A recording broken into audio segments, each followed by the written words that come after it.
이제 연일 대책을 언급할 정도로 전세난이 계속해서 이어지고 있습니다. 이제 매물은 부족한데 수요가 몰리면서 가격이 폭등하고 있는 상황인데요. 이제 전세난을 넘어서 전세 파동 수준인 현재 시장 어떻게 대응책을 세우고 또 해결해 나가야 될지 팀장님과 함께 이에 관련된 내용들 자세하게 다뤄볼게요.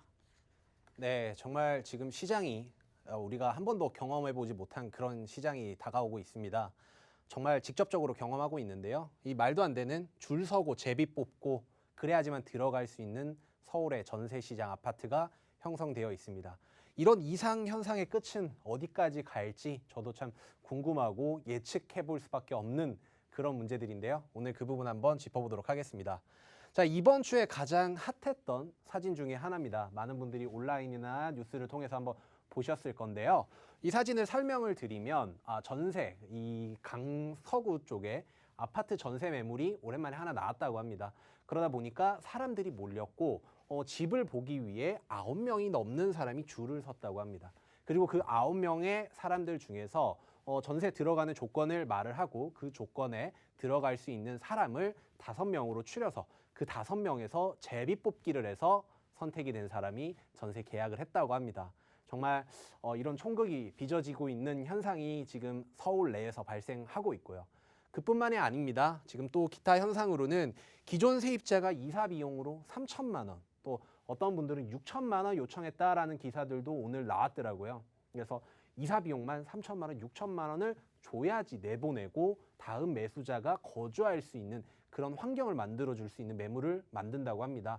원체 지금 현재 무주택자만 취득세를 감면받아서 중과세를 받지 않고 들어갈 수 있는 상황이다 보니까 그런 실입주가 가능한 매물을 만들기 위해서 그런 현상이 나타나고 있고, 그리고 집주인은 전셋집 보는데 한 명당 5만 원씩 받으면서 뭐 코로나 이 방역 비용이다 이런 식으로 하면서 5만 원을 받아서 하루에만 2, 30만 원을 벌었다, 이런 내용들도 기사로 속속 찾아볼 수 있습니다. 그런 시장이 지금 서울에서 펼쳐지고 있습니다. 정말 아이러니하고 웃지 못할 풍경인데요. 자, 이런 시장이 왜 일어났을까요? 이런 시장 저희 예견했었습니다. 많은 전문가들이 앞으로 이뤄질 물량 자체, 다양한 재개발, 재건축으로 규제가 들어오면서 그리고 또 분양가 상한제 이런 것들이 들어오면서 신규 공급량이 많이 부족해질 거다. 실제로 내년부터 입주하는 물량이 내년, 내후년 그리고 2023년까지 상당히 줄어드는 형세를 보이고 있습니다.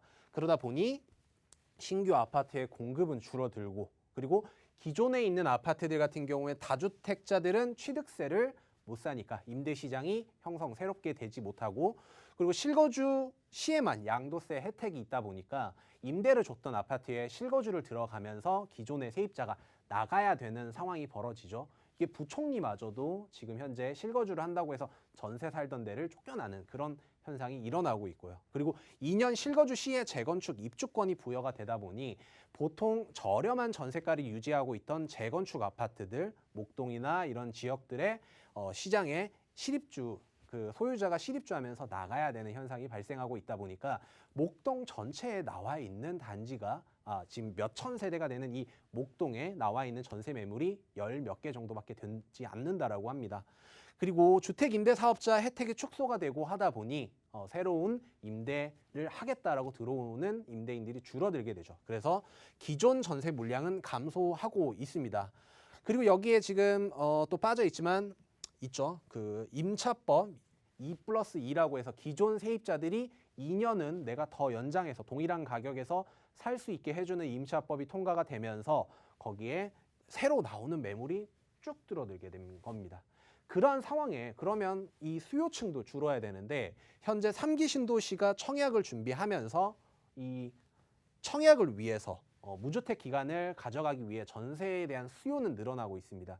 그리고 코로나로 인해서 지방의 경제 시장이 악화가 되고 서울에만 일자리가 있다라는 시각들 때문에 서울로 인구들이 더욱 이동을 하면서 이 지역의 전세 수요는 증가하고 있는 추세입니다.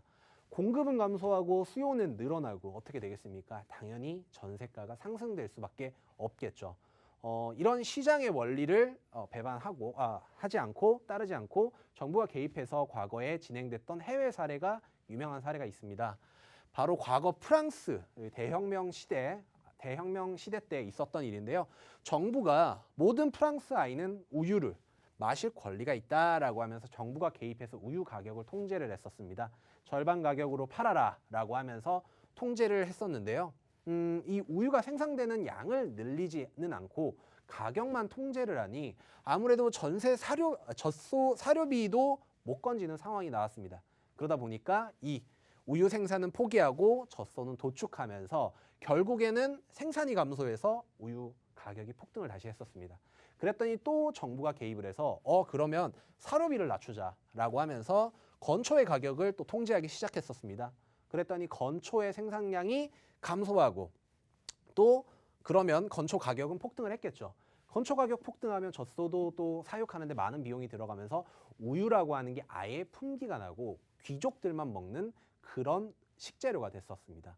그러다 보니까 우유뿐만 아니죠. 젖소 사육 비용도 많이 올라가다 보니 여기에 뭐 버터, 치즈, 육류, 식료품, 생필품 모든 것들이 가격이 오르면서 시장이 아예 모든 물건들의 가격이 폭등하는 그런 시대가 과거에 있었습니다.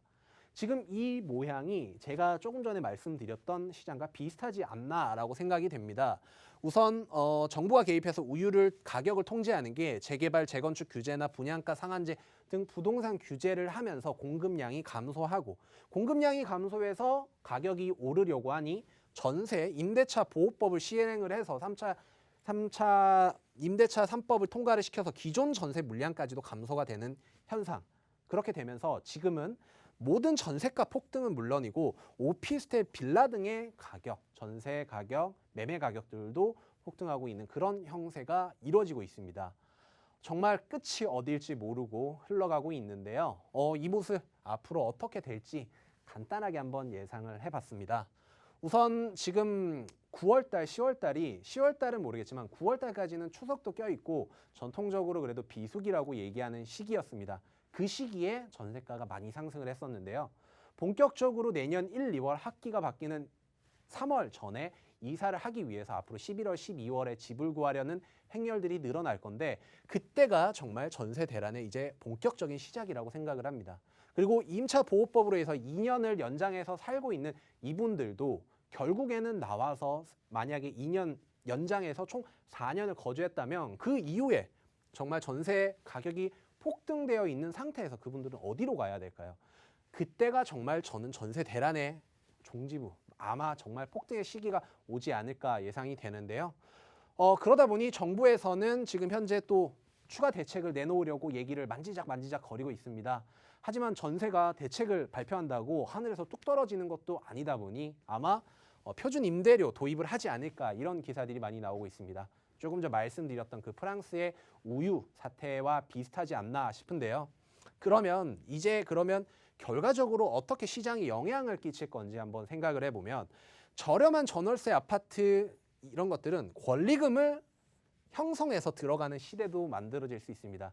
조금 전 말씀드렸던 것처럼 이사 비용으로 3천만 원, 6천만 원 요구를 하는 것처럼 이 저렴한 전세, 주택임대 사업에 넣어 놓으신 분들 같은 경우에는 아무래도 5%라는 상한을 가지고 가격이 올라야 되는데 그런 집에 들어가는 데는 아파트 권리금이 시장이 형성이 될 수도 있고 그럼 묻지마 정말 기형적인 형태의 암시장이 생성될 수 있습니다. 그리고 서울의 임대시장은 앞으로 점점 감소가 되겠죠. 다주택자에 대한 규제가 많이 되면서 결국에는 이 임대시장이 감소하면 거주하시던 전세 거주자들은 어떻게 해야 될까요? 당연히 매매시장으로의 진입을 예상해 볼 수 있습니다. 그러면 우리가 또 여기서 집중해야 되는 부분은 아무래도 이 서울 전세 가격 수준에 있던 아파트들 그런 곳들이 앞으로 향후 가격 상승률이 보다 두드러질 것이다 라고 예상해 볼 수 있습니다.